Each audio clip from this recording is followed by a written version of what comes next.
નમસ્કાર, હું તો બોલીશમાં હું રોનક પટેલ આપનું સ્વાગત કરું છું. હું તો બોલીશના જે સતત 1737મો એપિસોડ અને 1738મો એપિસોડ અને 1738મા એપિસોડના 3 મુદ્દા છે. પહેલો મુદ્દો છે ભાજપના નેતાએ ડૂબાડ્યા લોકોના કરોડો રૂપિયા. પ્રશ્નાર્થ છે, કોણ છે નેતા, કેટલા રૂપિયા ડૂબાડ્યા છે, કેમ ડૂબાડ્યા છે, કેવી રીતે પેરેલલ ઇકોનોમી ચાલે છે તેનો પર્દાફાશ કરવો છે, તે વિગતે જાણવું છે. બીજો મુદ્દો છે કૂતરાના ત્રાસથી મુક્તિ ક્યારે. કૂતરાનો ત્રાસ, રખડતા કૂતરાનો ત્રાસ સતત વધી રહ્યો છે. અદાલતોમાં પણ આ મુદ્દે સતત આદેશો પણ અપાતા રહ્યા છે, ચર્ચાતો પણ રહ્યો છે. આ મુદ્દો એટલે બોલવું છે. અને ત્રીજો મુદ્દો, સરદાર અને બાપુના સંબંધોનું સત્ય હતું શું. ક્યારે તમે સાંભળ્યું ન હોય, ક્યારે જાણ્યું ન હોય તેવા સત્ય સાથેની એક સિરીઝ શરૂ થઈ રહી છે. એનો અંશ જાણવો છે અને સરદાર અને બાપુના સંબંધો કેટલા ગાઢ હતા એ સમજવા છે. પણ શરૂઆત કરીએ. શું બીજેપીના નેતાએ ડૂબાડ્યા લોકોના કરોડો રૂપિયા? આ મુદ્દાથી ક્વેશ્ચન માર્ક છે, એનો જવાબ શોધવાનો પ્રયાસ કરીશું.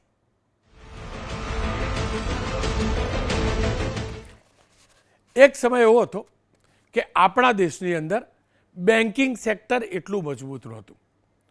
પેઢીઓ ચાલતી હતી, શરાફી પેઢીઓ ચાલતી હતી. ખાનગી રીતે લોકો ફાઇનાન્સ કરતા હતા અને એનાથી અર્થતંત્ર ચાલતું હતું, એ પણ હકીકત હતી. જૂના જમાનાની અંદર આપણે તમામ લોકો જાણીએ છીએ, ધીરધારના ત્યાં લોકો જતા હતા.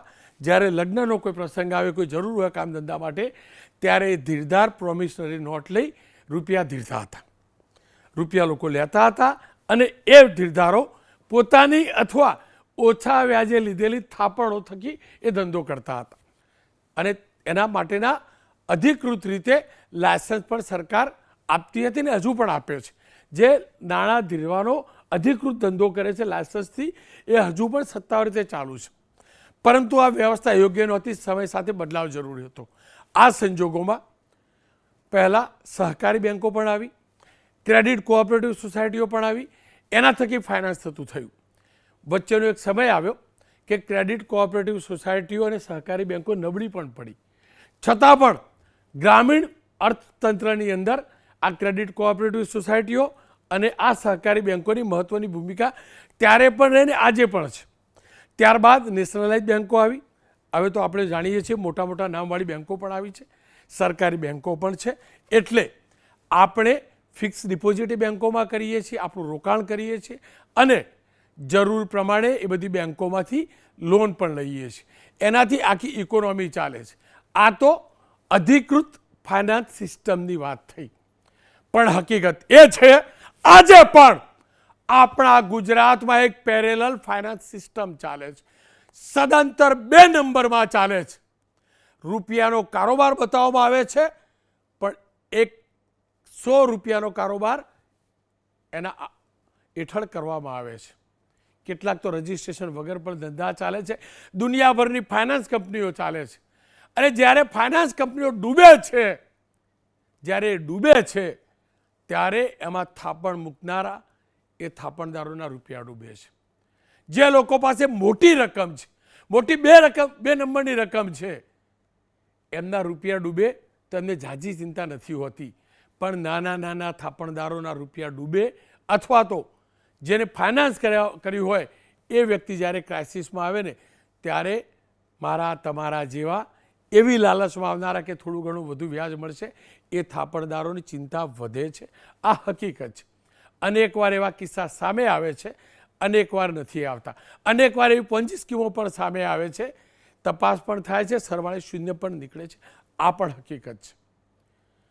જે લોકોના 2 નંબરના રૂપિયા છે એવા લોકો આવા લોકોને રૂપિયા આપે છે, એ પણ હકીકત છે. અને આવા લોકો પાસેથી રૂપિયા લઈ બિલ્ડરો કે બીજા ધંધામાં ફ્યુચર બજાર પણ આવી ગયું, એની અંદર મોટા પાયે રોકાણ થાય છે, એ પણ હકીકત છે. એ પણ હકીકત છે આપણા ગુજરાતની અંદર 100, 200, 500 કરોડના જે રિયલ એસ્ટેટના પ્રોજેક્ટ છે, એની અંદર આવા લોકોનું નિવેશ પણ હોય છે. અને નિવેશકારો વાયા આવા વ્યક્તિ અધિકારીઓ પણ હોય છે અને 2 નંબરના રૂપિયાવાળા લોકો પણ હોય છે, જેમની પાસે મલાઈના રોકડા પૈસા હોય છે. કેમ કે જાજા પરસેવાની કમાણીના નથી હોતા અને ડૂબે છે ત્યારે તકલીફ નથી પડતી. પણ મેં કહ્યું તેમ જ્યારે પરસેવાની કમાણીથી બચાવેલા રૂપિયા માત્ર વધુ વ્યાજ લેવાની લાલચે મેળવવાની લાલચે કોઈને ધીર્યા હોય અને એ ફસાય ત્યારે તકલીફ પડે છે. આપ તમામ લોકો વિચારતા હશો કે રોનક પટેલ આ બધું જ્ઞાન આજે કેમ આપવા લાગ્યો. આજે જ્ઞાન એટલે કે સૌરાષ્ટ્રભરમાં સૌથી વધુ ચર્ચાતો મુદ્દો હોય તો આ જ છે. અને મુદ્દા પાછળનું કારણ છે મોરબી બીજેપીના પ્રમુખ, મોરબી જિલ્લા બીજેપીના પ્રમુખ જયંતિભાઈ રાજકોટિયા. જયંતિભાઈ રાજકોટિયા મોરબીનું એક પ્રતિષ્ઠિત નામ છે, રાજનીતિ સાથે જોડાયેલું પ્રતિષ્ઠિત નામ, મોટું નામ, બીજેપીના જિલ્લા પ્રમુખ છે. જયંતિભાઈ મોટું નામ હતું, એમનું નામ જોઈને અનેક લોકોએ એમના ત્યાં રોકાણ કર્યું છે. છેલ્લા કેટલાક દિવસોથી કેટલાક માધ્યમોમાં અને કેટલીક જગ્યાએ ચર્ચા ચાલે છે કે જયંતિભાઈ પોતે અરબો રૂપિયાની અંદર અટવાયા છે, એમના રૂપિયા ડૂબ્યા છે. કોઈ પેઢીને આપ્યા હતા, એ પેઢી ઉઠી ગઈ અથવા એ પેઢી તકલીફમાં આવી અને જયંતિભાઈ આર્થિક રીતે કાચા પડ્યા છે. હવે જયંતિભાઈ આર્થિક રીતે કાચા પડે તો સામાન્ય નાગરિકને શું? તો ચર્ચા એ છે કે જયંતિભાઈએ અનેક લોકો પાસેથી થોડી અથવા મોટી રકમ કરી જે અરબો ખરબો રકમની જમા લીધી હતી એ રકમ પેલી પેઢીઓમાં અટવાઈ છે. અને એટલે જયંતિભાઈ જ્યારે અટવાયા છે ત્યારે એમના ત્યાં થાપણ મૂકનાર થાપણદારો અટવાયા છે. આ ચર્ચા ચાલે છે.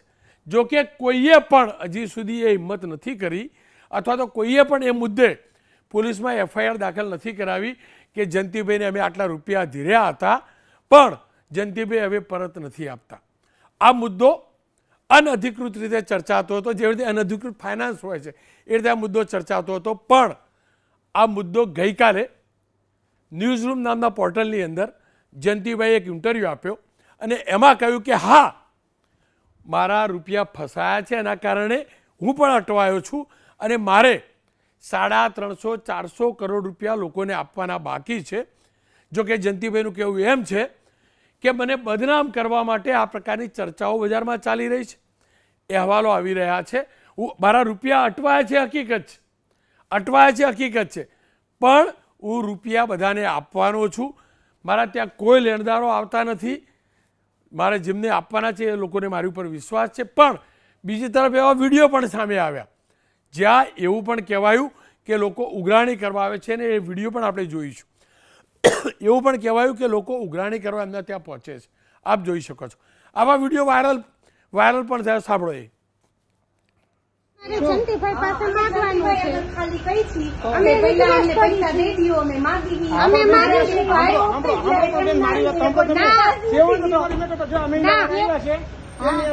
ના અમે કઈ જવાનું થતું નથી.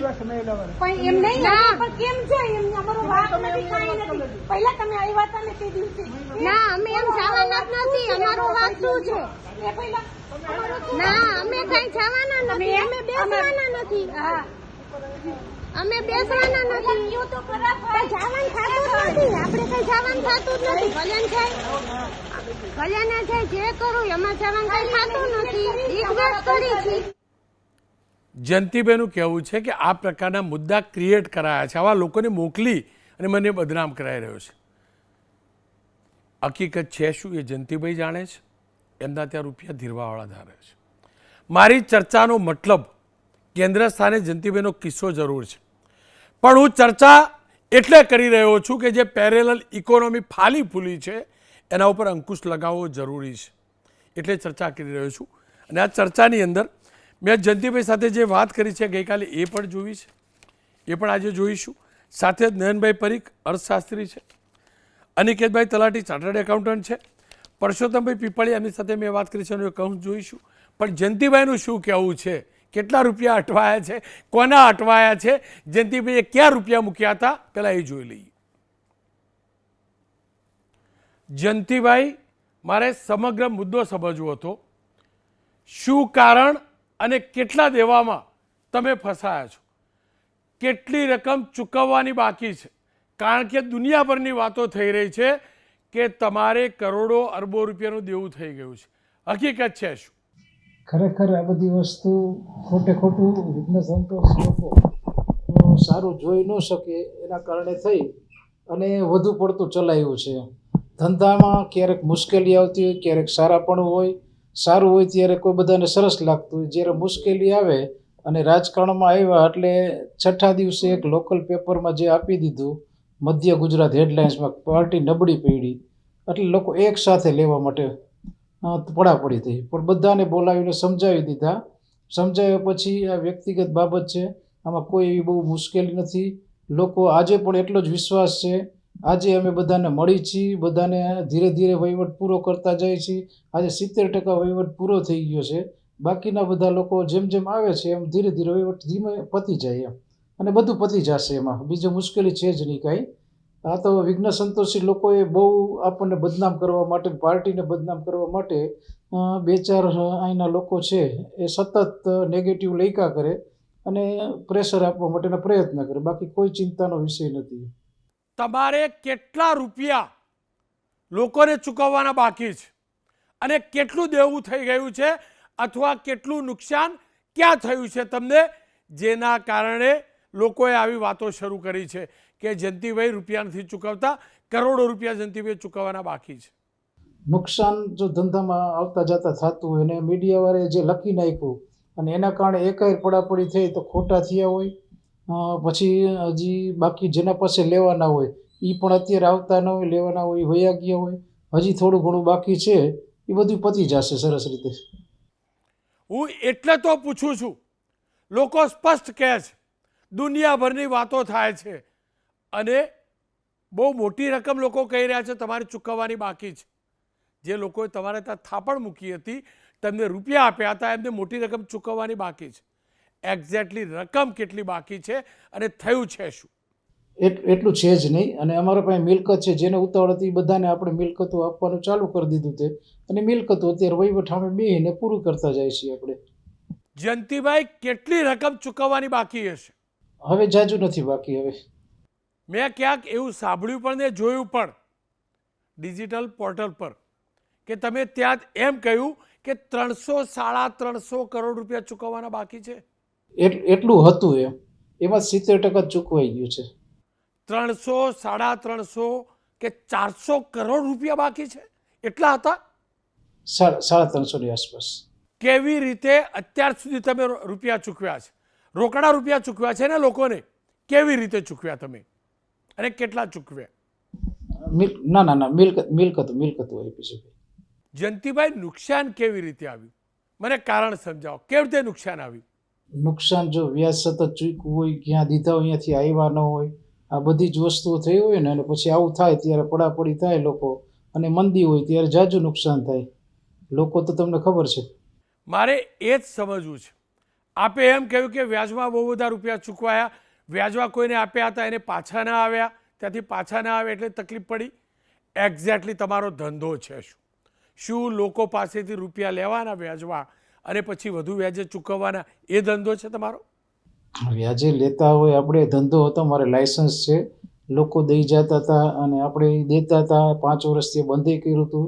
જમીનો લેતા હતા, રાજકોટ ભાગીદાર પેઢી હતી, એમાં આપણે દેતા હોય, પછી એ પણ નબળું પડ્યું, અમે પણ નબળા પડ્યા, એટલે પછી આમાં બધી તકલીફો થતી હોય ને.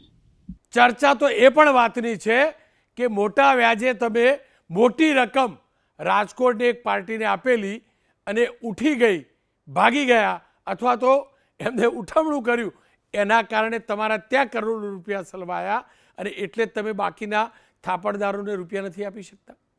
ના, કોઈ ભાગી નથી ગયું. અહીંયા એકાએર 4-5 પેઢીઓ નબળી પડી હતી, બધાને બહુ મુશ્કેલીઓ આવ્યા. એકે સુસાઇડ કર્યું છે, એક ભાગી ગયા છે. અમારા ભાગીદારે પણ પ્રયત્ન કર્યો હતો, બચી ગયા છે. અને અમે જ આજે 2 ઠેકાણે જે હતું અહીંયા પણ દીધું, અહીંયા પણ અમે દઈ છીએ. અને વિશ્વાસ આજે પણ લોકોને છે એટલો જ. કોઈ લોકોને તમે સર્વે કરાવો તો કોઈ ખરાબ નહીં કહે. અમારી નીતિ આજે પણ સાચી છે. આજે પણ લોકોને અમે કહીએ છીએ કે અહીંયા હું આ જ છું ને, અહીંયા અમે દઈ છીએ ને મળી છીએ બધાને. રોજ આજે મારા કાર્યાલય હું સવારે 10 થી 1 હું બેઠો જોઉં છું અને બધા જ પાર્ટીના કાર્યક્રમો કરતો હોઉં છું. અને આ લોકોએ જે 2 દીથી આપવા ઉલાડી હતી કે દુબઈ ભાગી જવાના, એ મનમાં આવે અને લખી નાખે, એના જેવું છે વિઘ્ન સંતોષી લોકો. હું ક્યાંય જવાનો નથી, અહીંયા જ છું. બધા જ લોકોનું પૂરું કરવાના છીએ અમે. કેટલાક લોકો તો એમ પણ કહે છે કે જયંતિભાઈ હવે એવા અટવાયા છે આ રૂપિયાના વ્યવહારોમાં કે ભાગી જવાના. કેટલાક લોકો એમ કહે છે કે દુબઈ ભાગી જવાના. હકીકત છે શું? હા, એ બધા આના બધા જ લોકો સમજે છે કે આ કેટલું સાચું છે ને કેટલું ખોટું છે ને, એટલે એની ચિંતા જરીય નથી. કારણ કે આ 25 વર્ષમાં જે વહીવટ કર્યો ને વ્યવહાર કર્યો છે ને લોકોના દિલમાં છે આજે. અચ્છા, પણ કોઈ તો એમ પણ કહેતું હતું કે હવે તમારે જેમને રૂપિયા ચૂકવવાના છે તેમને તમે એમ કહો છો કે જેને રૂપિયા જોતા હોય પાછા એ 30-40% સેટલમેન્ટ કરીને જાઓ, બાકીનો હિસાબ પૂરો. એટલે મિલકત નુકસાન છે એટલે એને કીધું છે કે અત્યારે આટલા પ્રમાણમાં તમે લઈને એક પૂરું કરો, બાકીનું ભવિષ્યમાં સારું થશે એટલે અમે દેવાના છીએ. એટલે એવું કોઈને તકલીફ નથી. જેટલા વહીવટ પૈતા બધા રાજી થઈને પૈતા છે. કોઈ પરાણે પૈતું કે નથી કે આજે પણ લોકોને ગમે ત્યારે તમે સર્વે કરાવી શકો છો. હું નહીં. જુઓ મોટાભાઈ, મને કોઈ અધિકાર પણ નથી, મારો ઈરાદો પણ નથી કે હું તમને બદનામ કરું, પણ કેમ કે આપ પબ્લિક લાઈફ સાથે જોડાયેલા છો, બીજેપીના અધ્યક્ષ છો જિલ્લાના, વર્ષોથી પક્ષ સાથે જોડાયેલા છો, એટલે લોકોએ તમારા ત્યાં આંખ બંધ કરીને નિવેશ કર્યું હોય વિશ્વાસથી. એ પણ હકીકત છે. ત્યારે મારે એ સમજવું છે તમે કેટલા રૂપિયા ચૂકવો છો, કેટલા ટકા રૂપિયા ચૂકવો છો. જેમને રોકાણ કર્યું તમારા ત્યાં, હવે તમે તકલીફમાં છો તો કેટલા રૂપિયા ચૂકવો છો અને કેટલી માંડવાળી કરાવડાવો છો? 30, 35, 40 એવી રીતના ચૂકવેલું છે. બાકીના રૂપિયા ક્યારે ચૂકવશો એ લોકોને? એ તો જેમ 2-4 વર્ષ થશે મારા, પછી આ બધું પતે ધીરે ધીરે. એટલે કંઈ ધંધો કરીને પછી કંઈ આવક થાય તો હવે તો ચૂકવવાના જ હોય ને. એમ કોઈના પૈસા લઈને થોડાક રાજી થવાનું હોય. તમારા વિરુદ્ધ આ પ્રકારનો માહોલ બનાવ્યો કોને? હવે એ તો જો અત્યારે રાજકીય આવ્યા એટલે રાજકીયમાં ક્યાંય ને ક્યાંય કોઈ હોય જ વિઘ્ન સંતોષી લોકો, એને મજા આવતી હોય આમાં. અને નવે સીધા આવ્યા એટલે વધુ પડતું ઓલું થતું હોય બધાને, એટલે એના કારણે છે વિઘ્ન સંતોષી લોકો. વિઘ્ન સંતોષી લોકો તમારા પક્ષના કે પક્ષ બહારના? કોણ છે એ લોકો? હવે એ તો તમે સમજો ને હું સમજુ એમાં. અને આખા મોરબીને બધી ખબર છે. અને મારા પક્ષના હોય તો મારા જ હોય ને બધા. એમ આજ જે છે કે કાલ છે એ બધા પક્ષના તો બધા મારા જોઈએ. સમજણ હશે એ બધા હશે, ન સમજણ હોય કેટલાય ન હોય તો હવે થશે, સમજણ આવશે. હું તમને એ જ કહેવાને પૂછવા માગું છું, કેમ કે આપ પબ્લિક ફિગર છો, બીજેપી સાથે જોડાયેલા છો, અને કોઈની તાકાત નથી કે બીજેપીના જિલ્લા અધ્યક્ષ સામે આંગળી પણ કરે. આ સંજોગોમાં તમને જે પણ લોકો બદનામ કરવા માગે છે એ શું તમારા પક્ષના છે, બીજેપી સાથે જોડાયેલા એવા લોકો છે જે તમને બદનામ કરી રહ્યા છે આ બાને? ના, હવે એમ તો હવે વ્યક્તિગત કેમ મને ખબર પડે આમાં તો. જુઓ મોટાભાઈ, તમે રાજનેતા છો અને નવા રાજનેતા નથી. તમે ન જાણતા હોય, ન સમજતા હોય એવું ન હોઈ શકે. તમારે ન કહેવું હોય તો ના કહો નામ, પણ તમે જાણો છો એ હકીકત છે. એ તો એને મેને ખુલ્લા પડશે ને. આપણે હંમેશા સારી દિશા તરફ ને એક તરફી જવાનું છે. આપણે ખરાબ આપણા માટે બોલનારને જ્યારે સારું લાગશે ત્યારે સારા બોલશે આપણા માટે. આપણે એના માટે થઈને એના જેવું થવું એવું બરાબર નથી એમ. એટલે હું મારી નીતિ છે, મારા સિદ્ધાંતો મુજબ વાયેલો જાઉં છું. જેને જેવું લાગે, આજ 25 વર્ષમાં જે સારો હતો એક દિવસમાં માણસ ખરાબ થઈ ગયો, બધી 2-3 વર્ષમાં બધું ચૂકવાઈ જશે બધું. એક્ઝેક્ટલી કેટલા રૂપિયા ચૂકવવાના બાકી છે તમારે? કેટલા રૂપિયા ચૂકવવાના બાકી છે? બસ હવે 125 જેવું બાકી હશે. 125 કરોડ રૂપિયા હજુ પણ ચૂકવવાના બાકી છે, બરાબર? 125 કરોડ ને એક વાત સ્પષ્ટ છે, ગઈકાલે અન્ય એક પોર્ટલ પર એમને કહેલું કે 350 કરોડ ચૂકવવાના બાકી છે. આજે કહ્યું 125 કરોડ રૂપિયા ચૂકવવાના બાકી છે. હું નથી જાણતો કે એમનો વેપાર વ્હાઇટનો છે કે બ્લેકનો, પણ એ હકીકત છે કે રૂપિયા એમના સલવાયા છે. પરસોત્તમભાઈ પીપળિયા, જેમને થોડાક દિવસ પહેલાં એક પોસ્ટ કરેલી, પરસોત્તમભાઈ સહકારી આગેવાન પણ છે, બેન્કિંગ સેક્ટરને સારી રીતે જાણે છે. મેં એમની સાથે લાંબો સંવાદ કરેલો છે, પણ એ પૈકી એના એક મહત્વનો અંશ જાણીને જોઈ લઈએ. રોનકભાઈ, આને એ ધંધો ગણાવે છે, આને એ બિઝનેસ કહે છે, પણ આ ધંધો નથી, આ ગોરખ ધંધા કહેવાય.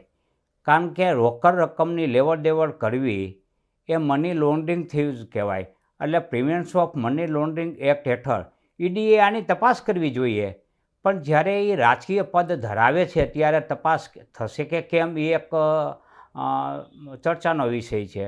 એટલે મારી દૃષ્ટિએ આ લોકોનો નાર્કો ટેસ્ટ કરાવવો જોઈએ અને તપાસ કરવી જોઈએ કે આ જે મોટી રકમો ગરીબો પાસેથી મેળવેલી છે અને 8 લાખ મેળવવા હોય તો 80,000ની ચિઠ્ઠી આપી હોય એવી બાબતો પણ ઉજાગર થયેલી છે. તો આ લોકો સામે યોગ્ય તપાસ થાય અને યોગ્ય નસીહત થાય અને સરકારે આ અંગે આગળ આવવું જોઈએ. આ પેરેલલ ઇકોનોમીનો ખેલ જાણવો સમજવો જરૂરી છે. નયનભાઈ પરીખ મારી સાથે જોડાયા છે, અર્થશાસ્ત્રી છે. નયનભાઈ નાનો હતો, ગામડામાં રહેતો હતો. હું વાત કરું છું 80ના દશકની. મને યાદ છે કે બહુ બાળક હતો, બહુ ઝાઝી ખબર નહોતી પડતી, પણ એટલી ખબર હતી ઊંઝાની એક પેઢી ઉઠી ગઈ, કાચી પડી, બહુ મોટું નામ હતું, એના કારણે ઉત્તર ગુજરાતમાં હાહાકાર હતો. પછી સમજતો થયો એટલે બધી બેન્કો આવી, નેશનલાઇઝ બેન્કો આવી, બધું આવ્યું, એટલે એવું લાગતું બધું ચોખ્ખું થઈ ગયું. અને નોટબંધી કર્યા પછી તો ક્લિયર હતું કે હવે રોકડા બોકડાનો કોઈ વ્યવહાર ના હોય. આખા ઘટનાક્રમને તમે કેવી રીતે મૂલવો છો? શું આજે પણ ગુજરાતમાં પેરેલલ ઇકોનોમી નથી ચાલતી? આજે પણ ઓછા વ્યાજે રૂપિયા લેવા અને વધુ વ્યાજે મોટી રકમ બિલ્ડરોને આપવી, અને બિલ્ડર જ્યારે અટવાય, ફાઇનાન્સર અટવાય એટલે નાનો રોકાણકાર હેરાન થાય. શું આ પદ્ધતિ નથી?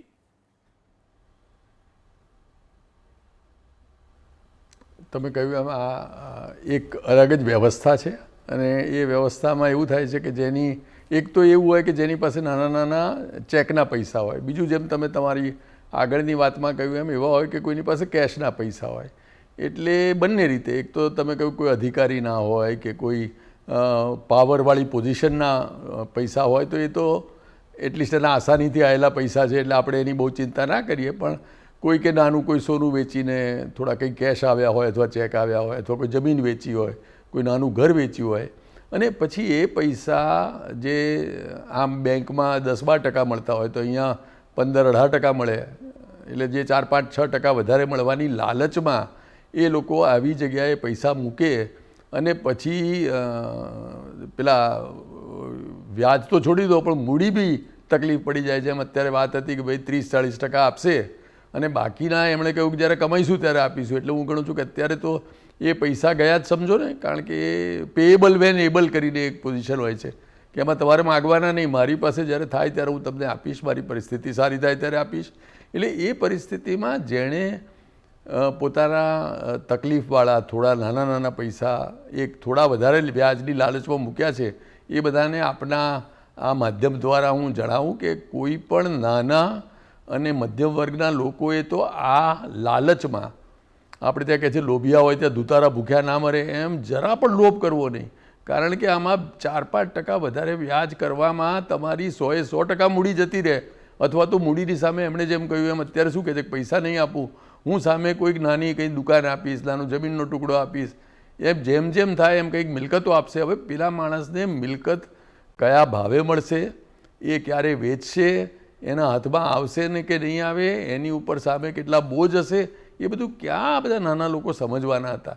એટલે આ પેરેલલ ઇકોનોમીમાં અને આવી સ્કીમમાં જેમાં લોકો ઓછા વ્યાજે પૈસા લે અને પછી વધારે વ્યાજે આપે અને જેમાં સેબીનું, રિઝર્વ બેંક ઓફ ઇન્ડિયાનું કોઈ પણ ઓવરસીઇંગ કે પેલું હોય જ નહીં, કોઈ ધ્યાન ના રાખે. આપણે ત્યાં એનપીએ જરા વધે એટલે રિઝર્વ બેંક ઓફ ઇન્ડિયા કહે છે કે ભાઈ એનપીએ 10% વધી ગઈ, એટલે બેંક ઉપર અને NBFC non banking finance company ઉપર જે પણ બધી એક સરકારનું ઓવરસીઇંગ હોય છે, એક ધ્યાન હોય છે, એક સરકાર ધ્યાનથી કરે છે કે ભાઈ આના પૈસા કોઈ આમ જગ્યાએ ના વપરાય, નિયમો પ્રમાણે ચાલે છે. એ બધું અહીંયા તો કોઈ નિયમો છે જ નહીં.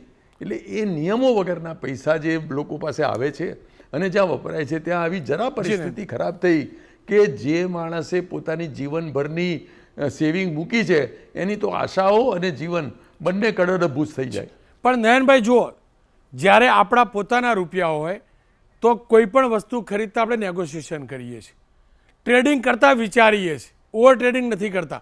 લોકોના રૂપિયા આવે ને એટલે કોઈ કંટ્રોલ રહેતો નથી.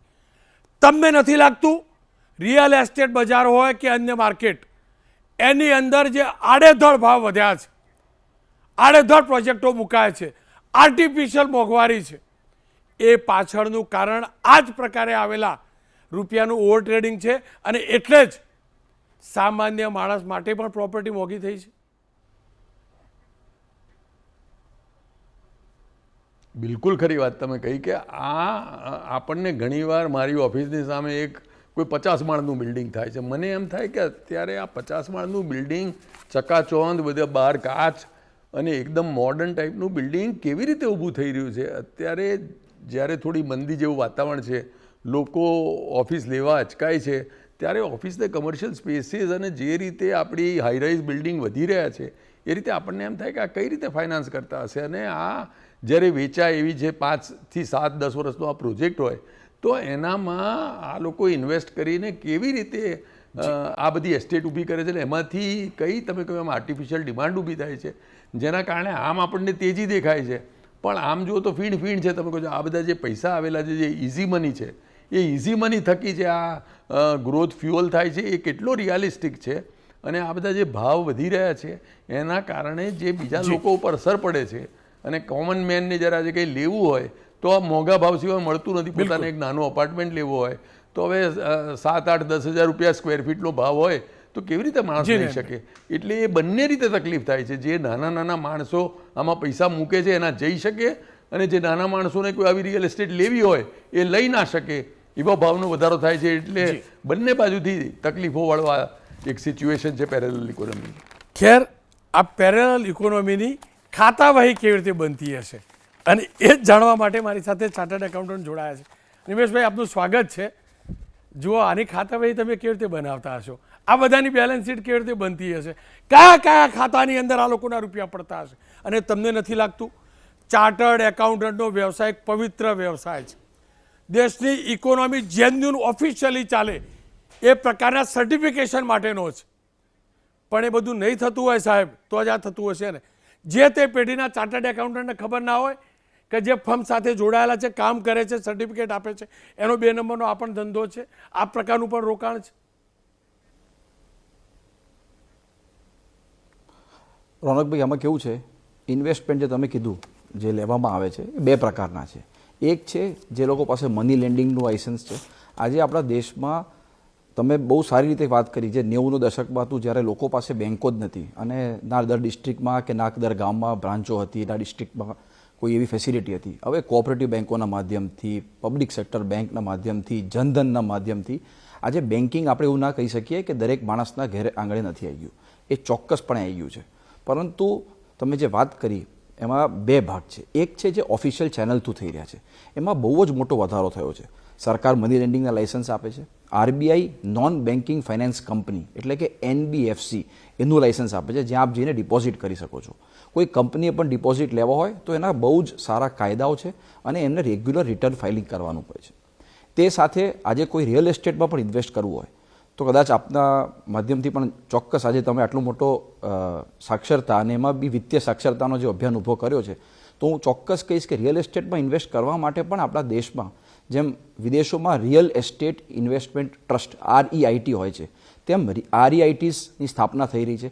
ઘણી મોટી REITs ઇન્ડિયામાં છે જે સારા ડેવલપરોને પૈસા આપે છે, સારા પ્રોજેક્ટોમાં પૈસા નાખે છે.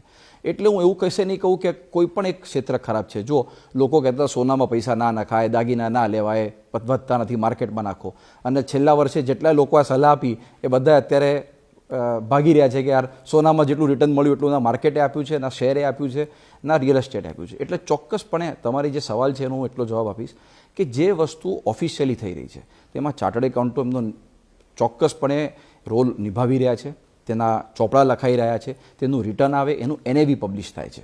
એ રિયલ એસ્ટેટના માધ્યમમાં હોય, ગોલ્ડમાં હોય, શેર્સમાં હોય, મ્યુચ્યુઅલ ફંડમાં હોય. આજે SIP અને મ્યુચ્યુઅલ ફંડનું ઇન્વેસ્ટમેન્ટ નિવેશ એટલું સહેલું થઈ ગયું છે કે આપ મોબાઈલ પર એપ ખોલી ઓનલાઈન KYC કરી. હું મુદ્દાને ભટકવા દેવા માંગતો નથી. મારો સીધો સવાલ એ છે, જે તે ફર્મનું ઓડિટ કરનારા CA ને ખબર ના હોય કે એનો ક્લાયન્ટ 2 નંબરનો ધંધો પણ કરે છે, ના ખબર હોય અમને કહી દો, એકદમ પ્રમાણિકતાથી કહેજો, એકદમ પ્રમાણિકતાથી. ચાર્ટર્ડ એકાઉન્ટન્ટ એ ક્લાયન્ટને બચાવવા માટે નથી. સાંભળો, આપણી ઓફિશિયલ ફાઇનાન્સ સિસ્ટમ પ્રમાણે જે મેક્સિમમ બેનિફિટ લઈ શકે ઓકે, પણ એવું ન હોઈ શકે કે દેશની ઇકોનોમીને કોઈ ચૂનો લગાવતો હોય, 2 નંબરનો વ્યવસાય ચાલતો હોય અને એનું સર્ટિફિકેશન કરવા માટે તો ના હોય ને. અને આ બધું ચાર્ટર્ડ એકાઉન્ટન્ટની નજર બહાર શક્ય છે જે તે ફર્મના?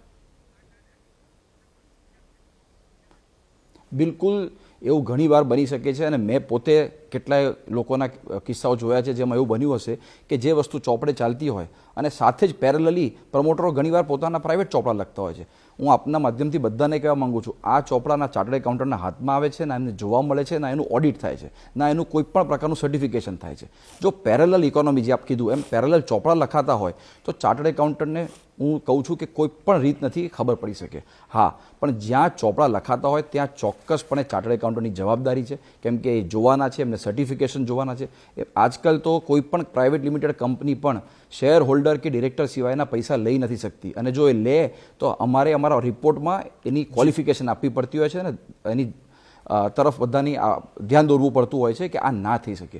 એટલે તમે જે કહો છો રોનકભાઈ, એમાં હું તમને એટલો જ કહીશ કે ચાર્ટર્ડ એકાઉન્ટન્ટ, જેમ કે આજની જે મુદ્દાની વાત કરી, એમાં કોઈ પ્રમાણિકતાથી કોઈએ નથી કીધું કે આ ચાર્ટર્ડ એકાઉન્ટન્ટ આમાં ઇન્વોલ્વ હતા કે એમને નથી જોયું. જો કોઈ માણસ વધારે વ્યાજ માટે કશે પૈસા આપતો હોય, એ કોઈને પણ આપતો હોય, શ્રોફ હોય, બીજે કશે આપતો હોય, અને ત્યાં જો એને આ રિટર્ન મળતું હોય તો એ ત્યાં જઈને કહે છે. આવી વસ્તુઓમાં કોઈ પણ ક્લાયન્ટ હોય ને એટલો હોશિયાર હોય છે કે ના એના પોતાના સીએને પૂછે છે, ના કોઈ ફાઇનાન્શિયલ એડવાઇઝરને પૂછે છે. વધારે વ્યાજ કમાવા માટે ડાયરેક્ટ જ આ સોર્સ શોધી લે છે. હવે એ ઇન્વેસ્ટમેન્ટ સોનામાં થતું હોય, રિયલ એસ્ટેટમાં થતું હોય, બિટકોઇનમાં થતું હોય કે કશે પણ થતું હોય. પણ હા, તમે જે સવાલ પૂછ્યો, જો ચાર્ટર્ડ એકાઉન્ટન્ટ પાસે હોય અને ઓફિશિયલ મીન્સથી પૈસા આવતા તો ચોક્કસ તેઓએ રિપોર્ટ કરવાની જવાબદારી હોય છે. અનિમેશભાઈ, આપનો ખૂબ ખૂબ આભાર. હું ફરીથી કહું છું, હું જરાય નથી કહેતો કે બધા ચાર્ટર્ડ એકાઉન્ટન્ટ ખોટા સર્ટિફિકેટ આપે છે, જરાય નહીં, જરાય એટલે 1% પણ નહીં. પણ સવાલ એ છે કે ઇકોનોમીને જાણનારા લોકો જાણે છે કે આ પેરેલલ ફાઇનાન્સ સિસ્ટમ ઊભી થઈ રહી છે, થઈ છે. મારા તમારા માટે આ મહત્ત્વનું નુકસાન કરતા એટલે છે કે આ જ પેરેલલ ઇકોનોમીના કારણે આપણે મોંઘા ભાવે પ્રોપર્ટી લેવી પડે છે, કારણ કે આ જ પ્રકારના મોટા ખોટા રોકાણોના કારણે જમીનોના ભાવ વધ્યા છે, સંપત્તિના ભાવ વધ્યા છે, અને આપણે ચૂકવવા પડે છે. એટલું જ નહીં, આપણે તમામ લોકો જાણીએ છીએ કે આ ફ્લેટની કિંમત કરોડ રૂપિયા છે. જંત્રી પ્રમાણે 75 લાખ થાય છે, તો 75 લાખનો જ દસ્તાવેજ બને છે, કરોડનો નથી બનતો. કેમ નથી બનતો? જંત્રી શેના માટે ભાઈ? મેં કરોડ રૂપિયા ચૂકવું છું તો કરોડના વાઇટ ચૂકવું ને, પણ બિલ્ડર નહીં લે. કેમ? તો એ 25% આવી સિસ્ટમથી આવે છે. અને જ્યારે આવી સિસ્ટમ સલવાય છે ને ત્યારે અનેક લોકો રડે છે. હું જયંતિભાઈના કેસની હકીકત નથી જાણતો. સૌરાષ્ટ્રમાં દુનિયાભરની ચર્ચાઓ ચાલી રહી છે. ચર્ચાનું મોટું કારણ એ પણ છે કે એક પક્ષના જિલ્લા પ્રમુખ પણ છે. જયંતિભાઈના કહેવા પ્રમાણે એમના પક્ષના લોકો એમની પાછળ લાગ્યા છે. પણ હા, જો વાતમાં તથ્ય હોય અને પેરેલલ ઇકોનોમીના રૂપિયા હોય તો મારા દેશની ઈડી, મારા દેશના ઇન્કમટેક્સ, આ બધાએ રસ્તો લેવો જોઈએ સામે ચાલીને આવી વાત આવતી હોય તો. બસ ખાલી એટલું જ કહું છું. બેન્કિંગ ઓનલાઈન ડિજિટલાઇઝેશનનો જમાનો છે, ત્યારે પેરેલલ ઇકોનોમીને કોઈ સ્થાન ન હોઈ શકે. અને આ પ્રકારની ઇકોનોમી મારા દેશ, મારા પ્રદેશ અને આપણા જેવા તમામ પ્રમાણિક કરદાતાઓ માટે ઘાતક છે. એને રોકવી જોઈએ. અને છેલ્લે લોભિયા હોય ત્યાં દુતારા ભૂખે ન મરે એ મગજમાં રાખજો. તમારા રૂપિયાનું કોઈ 1 રૂપિયાનો 10 પૈસા આપે છે ને ત્યાં સુધી સમજી શકાય કે વ્યાજના હોય. કોઈ 1.15 આપે છે ત્યાં સુધી માની શકાય કે તમારા રૂપિયાની એ દિવસોમાં વધુ કિંમત છે. કોઈ 1.25 આપે છે ને ત્યારે 100% વિચારજો. કેમ? બસ 1.25 લેવાની લાલચમાં જ અહીંયા તકલીફ પડી હશે. અને એ જ જયંતિભાઈ પાછા 1.25ના 2.25 કે 2.5 કરવાની વિચાર્યું છે, એમાં જ હાલત થઈ હશે. કેટલા રૂપિયામાં થયું હું નથી જાણતો, પણ હા 30-40%માં સેટલમેન્ટ કેવી રીતે હોઈ શકે? મારા લાખ રૂપિયા કેવી રીતે મેં આપ્યા, કોઈ 30-40% આપે? આપ પોતે વિચારજો, આપ પોતે વિચારજો. હું તો બોલીશ